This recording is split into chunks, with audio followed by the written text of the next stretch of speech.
Welcome.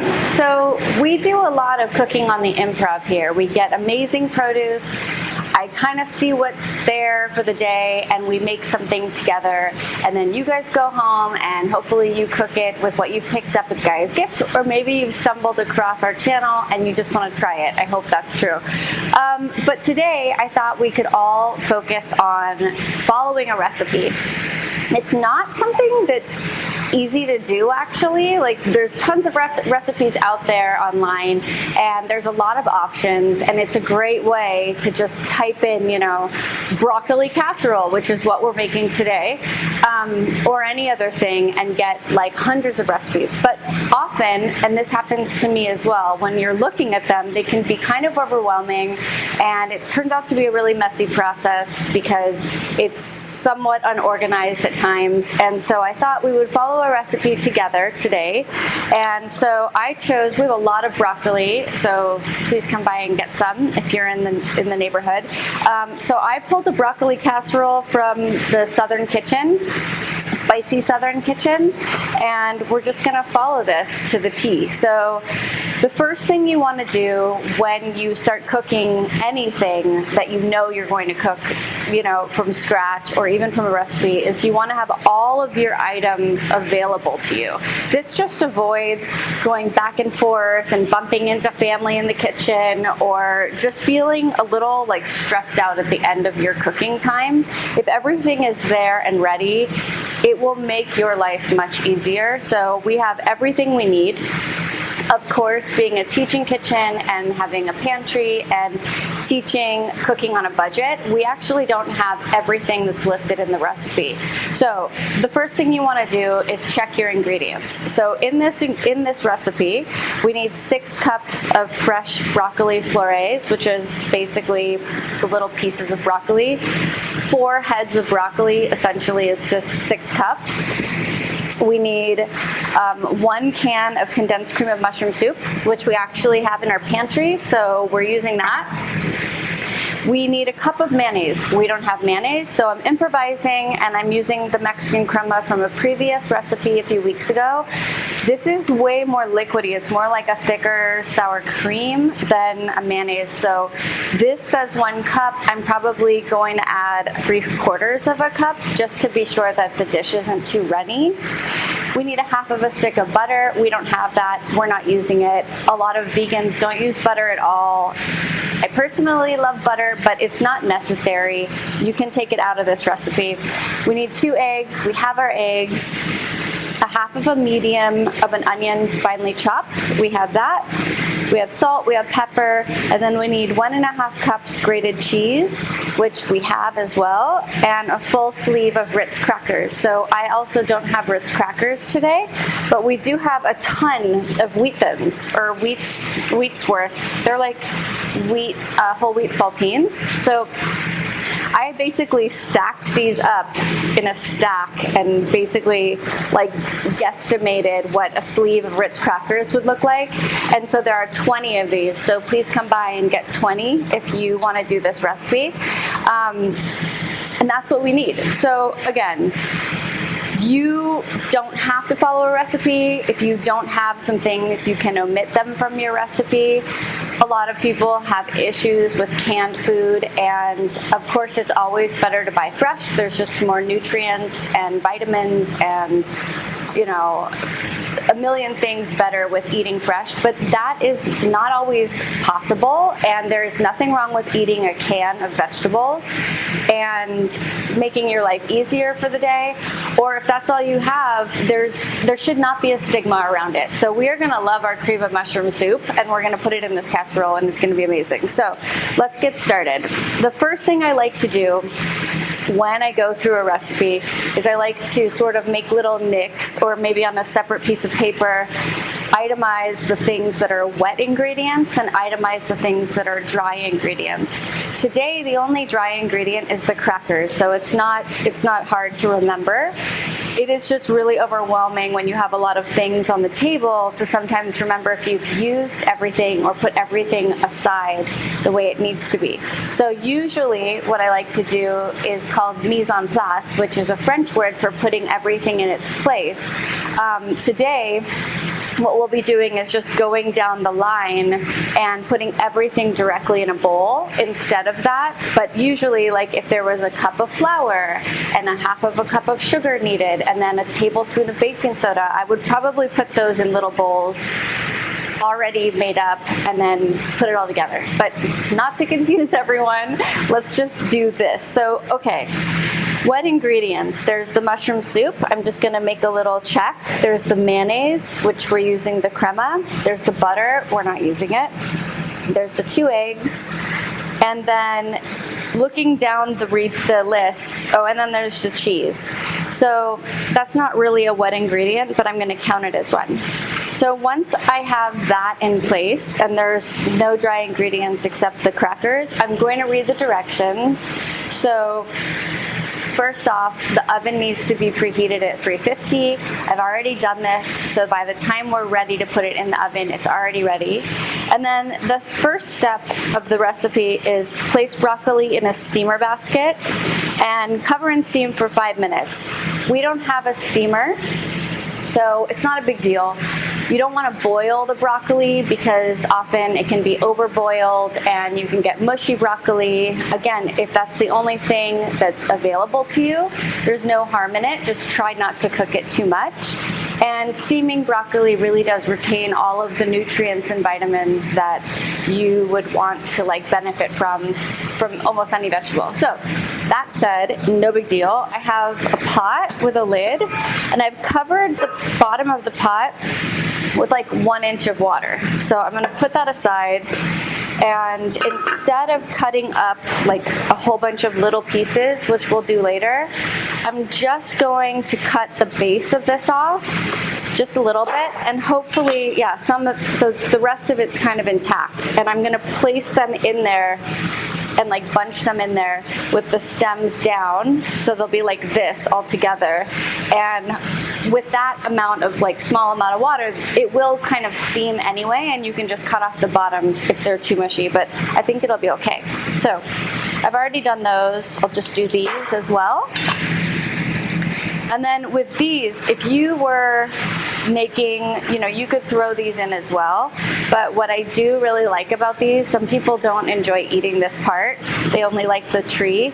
But I really like to shave off the side. And if you cut off like all of the stemmy part that's thready, you get this tiny little like heart of the broccoli, and it's so good with dips or just eating plain or with dessert, or not dessert, with dressing. You guess you could eat it for dessert, but we won't today. So just FYI, you can shave off the stalk and end up with a really tasty snack. So I'm gonna put this in. And I am gonna salt the water a little bit, just to release some of the flavor. And I'm gonna put them all standing straight up. These little guys, so be it. They're gonna either overcook or be perfect. And I don't know if you can see that, but basically I'm gonna put the lid on. We're gonna steam it just like that. And it'll be like a hybrid.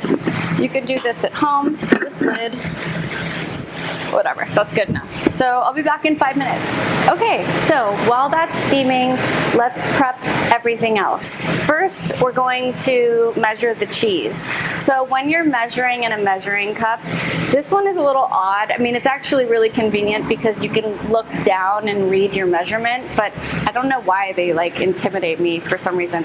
When you're measuring things, especially liquid, you want to place things on a flat surface, and then when you're at, it's not like so important, but when you're on the flat surface and when you add a liquid, you can look to the side and make sure that the measure is right to the line. That's why this measuring cup is actually kind of great. Just so you're not overfilling your stuff. So this what? I can't even talk. I can't talk today. But we're gonna fill this up to 1.5 cups of cheese. And you don't need to pack it. Where are we? So we have 1.5 cups of cheese, and then I find that it's helpful, like every now and then, to just read the recipe again. So when we get to the cheese part, step 3 is mixing all of the ingredients together with only 1 cup of cheese. And so there'll be half of a cup left of this. So if you wanted to, you know, just so you don't forget, you could add the half of a cup right away to a different area. That's what I would probably do at home, and just set it aside so you don't, like, you know, you're not talking or you're not distracted and you just dump everything in at the end. It wouldn't be the worst thing that ever happened, but it can be frustrating, and maybe that's all the cheese you have, and then, you know, whatever. It's not the end of the world. Really, cooking should be a relaxing process, so don't get too stressed out. But we have our 1 cup of cheese over here, and we have our half of an onion finely chopped. We need 2 eggs, and I'm gonna take the bowl directly and just crack 2 eggs in here. Hopefully we won't get any shells.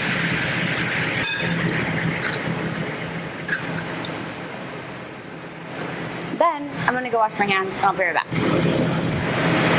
Okay, so at this point, I mean, you guys are just watching me make a recipe. It's not really that big of a deal. But at this point, I would note that it's very important to cross off the items as you prepare them off of your recipe. So we've already added the eggs. I'm gonna cross that off. We've already done the broccoli, crossing that off. And we have the cheese measured, and then we have the onion slice. So now I can follow the rest and make sure that I've checked every single thing. And don't cross it off before you've actually done it. I've done this so many times where, like, I'll cross off the mayonnaise and I'll be like right about to do the butter or something, and then get distracted and answer the phone, and I'll have crossed it off, and then I don't add it because I already crossed it off. And so just be methodical, make sure you do that. So, okay, we have this. We need the mayonnaise, which we're gonna use the crema instead. I'm gonna shake it up. I got this at Mario Brothers. Support local businesses. Go next door, buy stuff from them. I'm gonna use 3/4 of a cup because this is really liquidy. But without the butter too, I think it'll end up being fine. Now again, if the measure wasn't, like, I'm looking right down at it literally, but if this was a different measuring cup, I would just kind of check, lean over and check. We have that. I'm gonna cross it off. We're not using butter. So, now we have the cream of mushroom soup. I'm gonna cross it off right now, but I'm gonna have my hand on it while I do that. All right, so once all of this is done, we can start adding these things in this bowl. So I'm gonna add this directly to the bowl.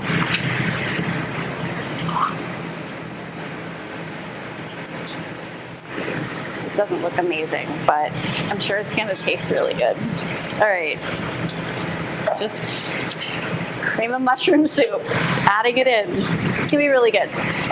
All right, so then we'll add, the directions actually say, in a large bowl, combine broccoli, soup, mayonnaise, butter, eggs, onion, salt, pepper, mix well. So that's what we're doing. We have our bowl, we saved a bowl and saved dish time by just adding the eggs directly to it. And then also you wash your hands, and then you're done touching eggs, and everything else is pretty much more or less safe in the kitchen if you follow, like, standard hygiene. So I'm adding everything in. And yes, I am mixing this with a fork because no, you do not need fancy spatulas. And yes, I was too lazy to find a whisk, and look, it's working. So we'll just keep doing it. The onion and the cheese. Okay.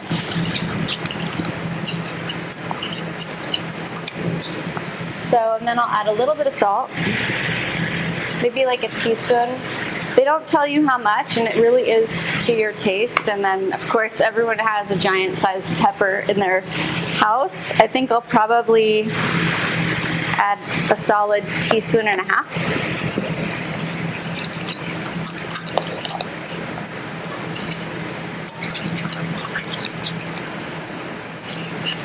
so that is done. We're waiting for the broccoli. Let me just check that. When you're opening something that's on the stove, and I don't know if you can see, but there's like steam like coming out of the sides of this. You do not want to open like anything when you're looking right over it. Just make sure that you put the lid away from you and let the steam escape, and then you can check. And this actually looks good. The water's almost evaporated, so I'm just going to turn it off, and we'll deal with that in a minute. So the crackers, there are a few ways you can do this. If you were using a sleeve of Ritz crackers, you could crush it in the sleeve, or you could dump it out in a plastic bag. You could hit it with a rolling pin. You just need them to be powdered. So we have 20 bags of these. And just so you didn't have to like watch me do this to every single bag, I've done them in advance. I've just saved one whole one. And all I did was just squish them up. You know, I just took like 2 or 3 minutes, and I just made a nice little powder out of the crackers just to save time, save space. You don't need to do anything else fancier than that. And then I'm just gonna dump them in. So this will take a minute. Okay, we're back. So I dumped all 20 bags of crackers into the bowl, and we'll set this aside. I'm going to take a colander like for pasta and put it in the sink and just pour the broccoli into the colander, and then we'll be back. I'm going to clean up a little bit. We'll be back, we'll mix it, and we'll be done. Okay, we're done. I have 20 bags of crackers in here, all ground up, ready to go. I'm going to take the broccoli into the sink. I'm going to put this colander, which is basically a giant strainer you use for pasta. You can use it for anything. I'm going to put it in the sink and just pour the whole pot of broccoli into the colander, strain it, and then we'll come back and we'll chop it up and we'll be ready to go. Okay, we have all of our stuff. We have the half of a cup of cheese, we have the sleeve or the crackers, we have the bowl full of wet ingredients, and we have the broccoli that I strained that's just sitting there. I'm just going to go over the list and make sure I added the salt and I added the pepper. And I crushed up the crackers, and now everything is crossed off. And I know I haven't forgotten anything. So the next thing on the list is chop up the broccoli and put it in the bowl. So that's what we'll do.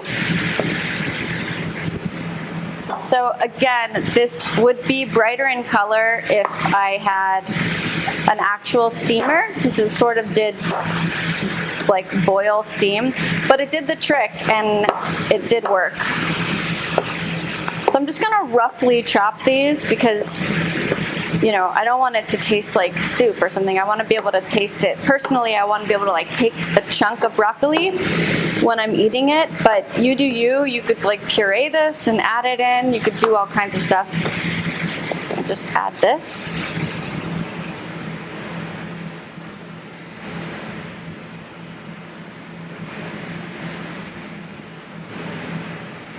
And then we'll mix it up. Again with my fork. Now at this point, this is like really not convenient. So I'm gonna grab a giant spatula. If you have one, you could use this. You could use a tablespoon. You could use a big spoon, a slotted spoon for cooking. You could use a wooden spoon. You could use your hands if like you really didn't have anything, although it would be really messy. Just mix it up. Do whatever is convenient to you. Don't tell me if you used your hands, but it's going in the oven anyway, so. Okay, so that's all done.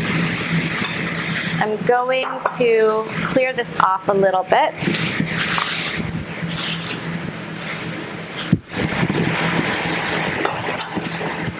And then we need to oil a baking dish. I'm going to use Pam. You could use butter, you could use oil, and just use a cloth or your fingers to rub it around. I'm just going to use Pam. Super convenient. And then the next step, it says place mixture in a medium buttered casserole dish. Sprinkle remaining cheese and crackers on the top. So here we go. We're gonna put this in.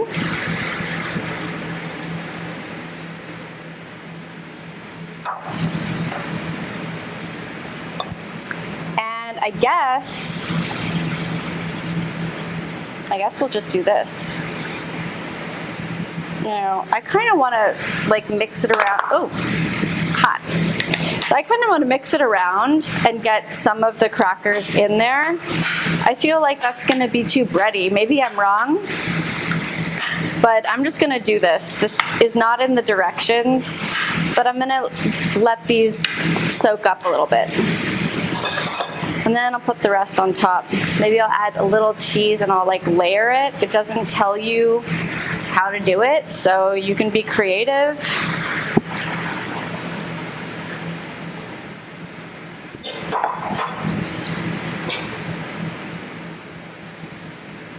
All right, here we go. We have our broccoli casserole. We're gonna put it in the oven for 30 to 40 minutes. I'm gonna clean up and I'll see you back here. Okay, we're back. So the convection oven at Breadhead cooks really quickly. So what said on the recipe to be 30 to 40 minutes ended up being 25 minutes. No big deal. It's golden brown.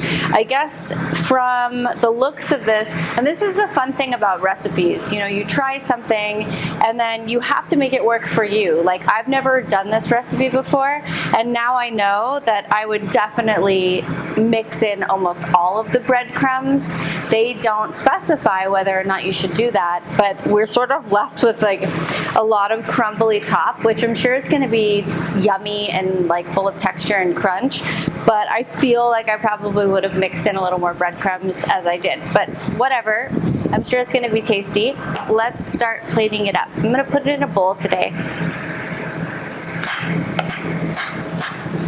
And I am glad I didn't use a full cup of the crema. I do think it would be a little too soft, but there we go. We have our broccoli casserole made today from a recipe, Spicy Southern Kitchen. Thank you for giving us this recipe, and thanks for watching, guys.